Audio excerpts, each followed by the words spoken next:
C'est un moment difficile pour nous, sa famille, pour vous, confrères. Cela fait 1 an.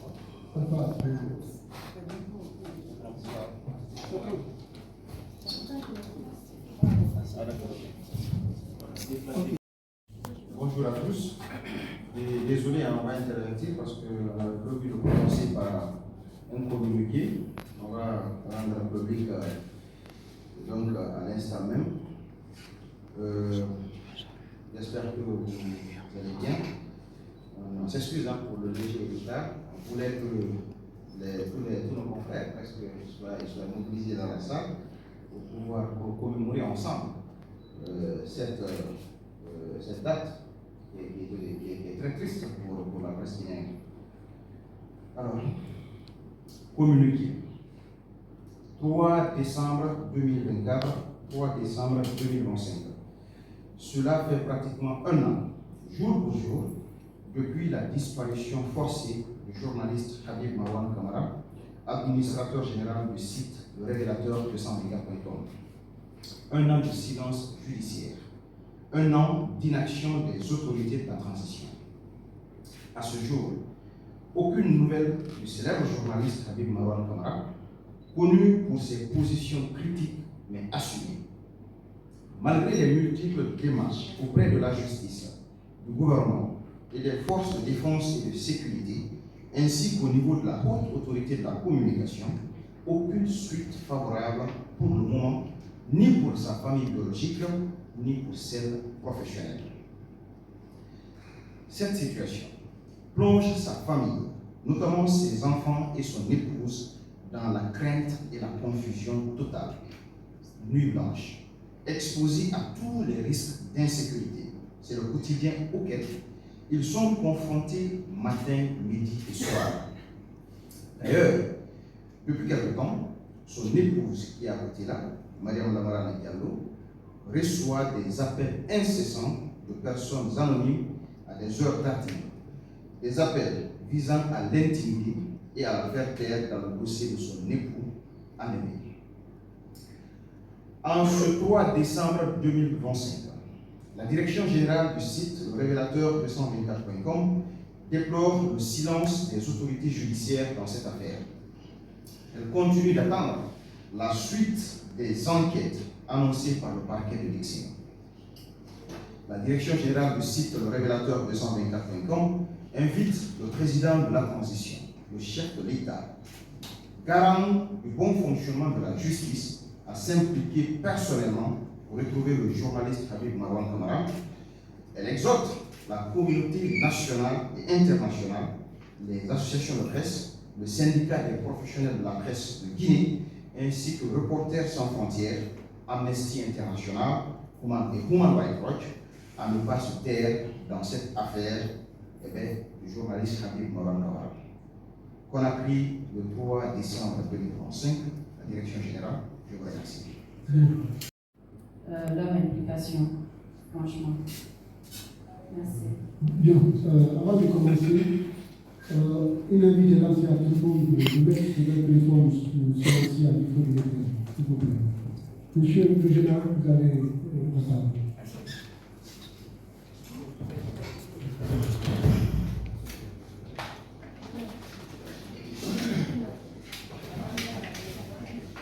Bonjour à tous. Et comme vous venez de l'entendre, ça fait 1 an, nous n'avons pas de nouvelles de notre confrère, Habib Marwan Kamara. Au niveau du syndicat, nous avons mené beaucoup de démarches. Dès le lendemain de son enlèvement, il a été enlevé le 3 dans la soirée.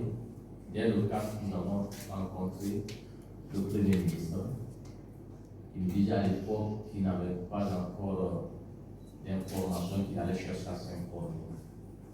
Il nous donnait la garantie selon laquelle si Marwan était entre les mêmes services de l'État, que ses droits seraient respectés et que son dossier serait traité conformément à la loi. Nous ne savons pas s'il a eu des informations. Et puis on s'est tourné vers le ministre de la Justice qu'on a voulu rencontrer. Et au téléphone, il nous a dit qu'il ne pouvait pas nous être utile parce qu'il est loin du dossier. Donc, il nous recommande de rencontrer le procureur général de la Cour et qu'il était mieux placé. Parce que le parquet ici avait déjà communiqué au service communiqué. Donc, le bureau a encore essayé de rencontrer le procureur qu'on a contacté. Et lui, il nous a dit que les avocats de Marouane l'ont déjà saisi, donc le syndicat devait se contenter de cette procédure enclenchée. Et on ne s'est pas limité là. Nous avons essayé d'écrire à d'autres autorités qu'on ne peut pas citer, ici pour des raisons qui nous sont propres. À plusieurs niveaux, non seulement il n'y a pas de réponse à nos courriers, mais nous avons fourni d'efforts pour multiplier les coups de téléphone, des messages, pour obtenir des audiences auprès de ces autorités à travers leur cabinet, donc leur entourage notamment. Là aussi, lorsque vous évoquez le sujet Marouane, la prochaine fois vous appelez, on ne vous décroche plus. Vous envoyez des messages, on ne vous répond plus. Donc, puisque ce sont des relations de confiance qui caractérisent nos rapports, vous, la base et nous, le bureau du syndicat, on ne va pas vous mentir. À date, nous n'avons aucune information concernant Habib Marouane Kamara. Et d'ailleurs, nous commençons à perdre de l'espoir. Qu'est-ce qui lui est arrivé? Où est-ce qu'il est? Qui le détient? Est-ce qu'il vit encore? Parce que cette question, beaucoup d'entre vous nous la posent quand on se rencontre. Je sais que si tout le monde avait l'occasion de nous rencontrer, allait nous poser la même question. L'occasion est franchie ici de dire devant les caméras que nous commençons à perdre de l'espoir. On ne va pas vous mentir. C'est pourquoi les autorités doivent tout faire pour nous éclairer. Il est de la responsabilité de l'État, c'est une obligation pour l'État de garantir la sécurité à tous les Guinéens, y compris aux journalistes. Par conséquent, quand nous avons un tel problème, c'est à lui que nous nous adressons. Il faut que l'État réagisse, que l'État prouve à nos journalistes que vous êtes en sécurité. Pour preuve, celui qui a pris votre, ou ceux qui ont pris votre ami ont été démasqués. Parce que si tu ne penses pas, tu ne te mets pas dans. Si tu ne te laisses pas plonger dans un stress. Et là, aujourd'hui, c'est très compliqué pour elle. Son père qui est malade également, qui est en état de vieillesse, mais avec des maladies aussi qui le fatiguent. Plus le problème encore, c'est insupportable.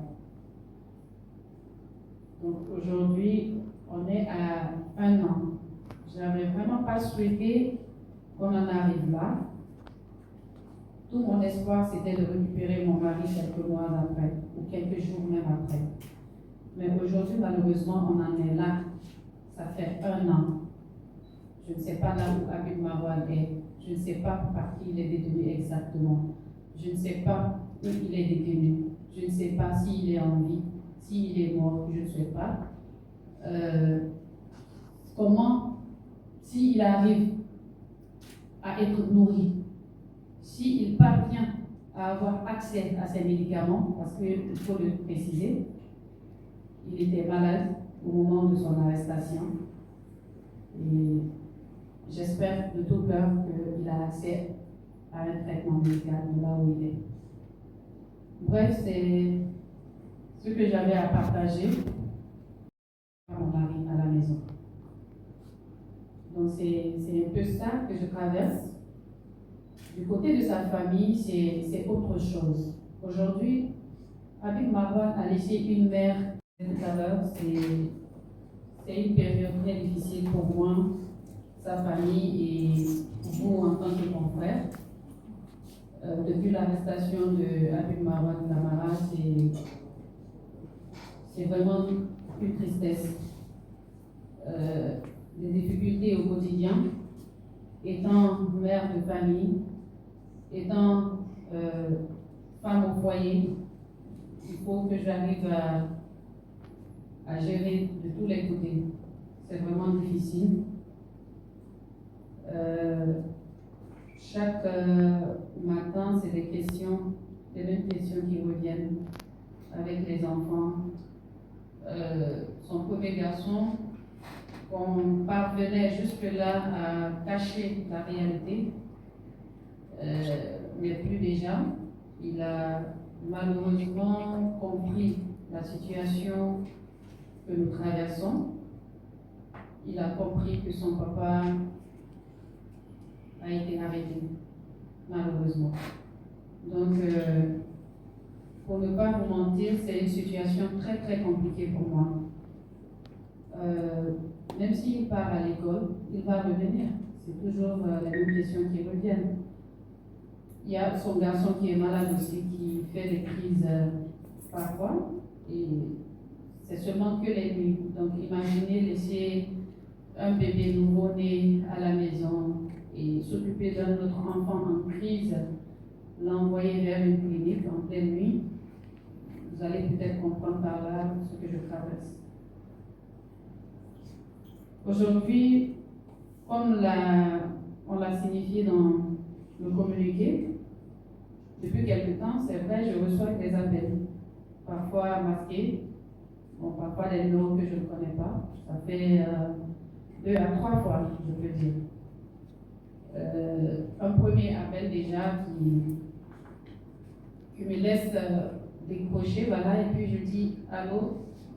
La personne au bout du fil me dit allô, c'est Madame Camara. J'ai pas dit oui, j'ai pas dit non, j'ai dit c'est qui. Ça, c'était aux environs de 3h34. Et la personne a coupé le téléphone. Donc, un moment après encore, c'est un autre appel.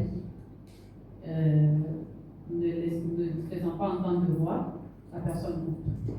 Et le troisième aussi, c'était un appel masqué, toujours à des heures tardives. Bon. Soit rassuré, cela passe forcément par des clarifications, par des enquêtes rapides pour montrer notre avis. Et Maria vous l'a dit, le premier garçon de Marwan a fini par comprendre. Dans tous les cas, Maria n'allait pas continuer à mentir aux enfants. Vous savez que nous sommes africains, nous avons des valeurs à incarner. La femme assure en grande partie l'éducation des enfants. C'est elle qui doit inculquer beaucoup de valeurs de la famille. Toutes les familles africaines pratiquement ont en commun la vérité comme l'une de nos valeurs.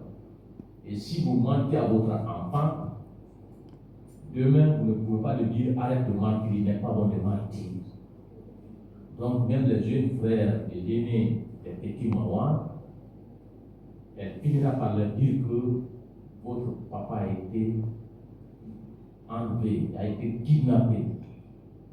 Parce que sinon elle ne pourra plus leur inculquer des valeurs de vérité. Donc les seuls responsables de ce qui pourrait arriver, ce sont ceux-là qui l'ont arrêté. Il faut que cela secoue les consciences à tous les niveaux, qui disent qu'on est en train de faire du mal, on est en train de détruire une famille. Des enfants qui sont l'avenir du pays, demain qui peuvent apporter beaucoup au développement du pays. C'est tout le monde qui doit contribuer pour garantir leur éducation. Donc, on ne va pas être trop long. Nous commençons avec de l'espoir. Il revient à l'État de raviver cet espoir. Il n'y a pas d'autre moyen de faire que de nous ramener en Marwan et de juger ceux-là qui sont à la base de ce crime. Merci. Merci.